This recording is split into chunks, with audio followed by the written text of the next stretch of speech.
Hey guys, welcome back to the shops. It's a live feed tonight, so anything could happen. And I'm just going to keep rolling and we'll try and get through this in one piece. Sitting here at the workbench, working on locomotive number 11. I've wanted to do this video for a while because I want to finish the locomotive and actually get it built. So here's an example of locomotive number 10. And then over here is a number 14. Same mechanism, a lot of the same parts, but you can tell how you can use the same mechanism and adapt it in different ways to create something completely different. And this is the mechanism. This is the Bachmann, HO, Bill or Ben, and they're identical. And let's get that guy out of the way. He's going to fall over. Nice little simple mechanism, DC only. There are some gears here that I've kind of stripped out because they make the eyes move in that incredibly creepy way that I can't stand. But it is fairly easy to adapt it to DCC. You've got two wires coming up here from the wheels, and if you reverse them, send the left wire to the right side and the right wire to the left side, it runs just fine. I mean, keep alive and all that stuff would obviously be very helpful. But this, and you can find these, you can find the two parts, the motor and the underframe, last time I checked, on the Bachmann website. And you just need some screws to hold the thing together, which I don't have in place. So you can actually, let's see if we can, yeah, that's right now. It is currently August of 2025. And you can buy this and buy this. They're about, I don't know, $30 each, 30 some odd dollars. And then you buy a couple of, I can't remember what the number of screws is, but there are two screws here, and you can also buy those on the Bachmann website. Or for about the same price, you can buy a finished Bill or Ben off of eBay or somewhere and take it apart yourself. What I wanted to show you, actually, I was showing it to you with the our pilot added. What I wanted to do, well, let me show you what we're doing here. Here's locomotive number 10, and here's number 11. They're identical except for this, well, just a lot of the details in the cab. You've got doors and then a coal bunker here in the back. So the thing that does right now, this locomotive is pretty well balanced. You want the wheels, the drivers to be balanced, the weight to be balanced between the drivers. This guy's got pretty good balance. Actually, he's a little front heavy. And the problem I had with this number 11 is that it tended to be a little back heavy because of the extra mass back here. So I tried a few things. One of the things I tried, this is really what I wanted to show you, is I packed steel shot, and it's also called liquid gravity. But I found some steel shot on eBay, and it was really cheap. And there are recesses in the frame, right in there, and then up in the front here. So I packed those and glued them down with some scenery glue, which any glue would work, I guess. There are also recesses here and here in the back. So if you wanted to take, in fact, with this locomotive, it probably would be good to add weight in the back there. More weight is almost always a good thing. So that's the first thing I wanted to show you. Where is that weight? Okay. And I don't know if this is going to be something that we do in the regular, but I made a little bucket. I don't know what to call this. Designed to fit inside the smoke box. It doesn't add a lot, but it's okay.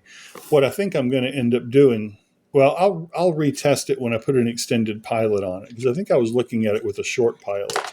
Oops, get the back head out of the way. And I think that extra pilot, well, I think I'll be able to add some more weight in the front without too much surgery.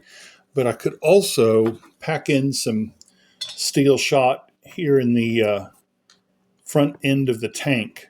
Actually, you could pack the whole side of the tank, but I'm still trying to bring the balance a little bit to the front.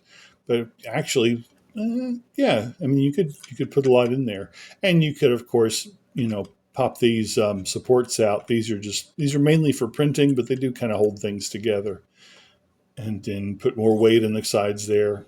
However you like to do it. I've got some lead, but I hate to use lead. You know, and okay, that fell out. Oh, what I wanted also to show you, the way I'm going to build this one is here is our pilot assembly, and here is the truck that holds the wheels in place. Where are my wheels? Here we go. And how this works, I've got some that I found. If anybody knows where I can get wheels that are flush, like for pilot or trailing wheels that don't have the axle, the pointy bit of the axle sticking out like that, let me know, because I've got some, but I need more. And this is designed where you can put the wheel set in place and put some cut a couple of pieces of wire, brass wire, and run them through these holes to hold the wheels in place without binding or binding. The brass seems to work better, or piano wire, music wire, whatever you want to use. And so I'm going to put that aside to show you how. Okay, this is going to be interesting because it's kind of hard to do. When you get your wheel mounted inside the truck here, this is an extended pilot. I've got 3 different kinds of these. When you get, and there's a little tab, a round cylinder thing inside there that this hole is going to fit over. So I'm going to try and do this. You know what? It's not wanting to do the thing. There, well, it's not right. I can't see what I'm doing with this tablet in the way. There it goes. So, I know, thrilling television tonight. I've got the front truck slipped over that cylinder, and when I slide the when I slide the mechanism in there, then it's got, decent bit of play, got some vertical play, and it'll just hold itself in place without any extra parts. The best part is no part. So here, and I wanted to, when you extend the locomotive back towards the back, you're throwing off kind of the visual balance. So I wanted to have a rear truck. I mean, just obviously, in a real situation, you need something back here to support the weight. In model train terms, not really. So, whoops, and a door fell off.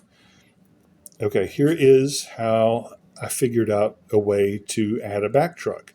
It's the same piece. Looks like that. It's the same one as the front truck, and it fits right in there, right in that slot, just like that. So how are you going to hold that in place? So what I did, I really hope I put one of these in here. I may just have to explain it. Did I not put one of those? Oh, come on. All right, I'm not going to go get one because that would be silly.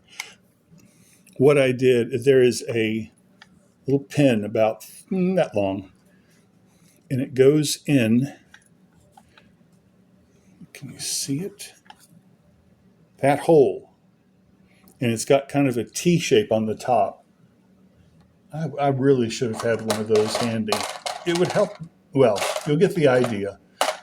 So that it's like a cylinder, and it fits in that hole.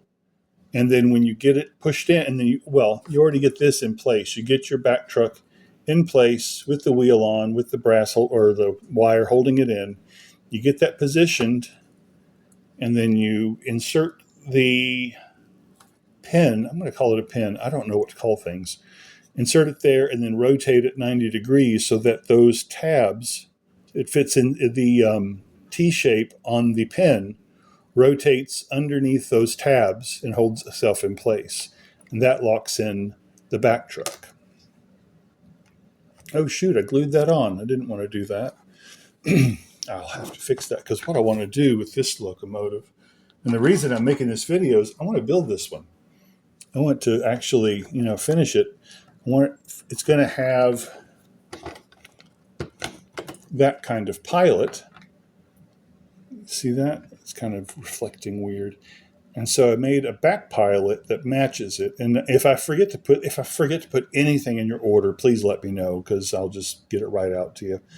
It's always possible I might forget something.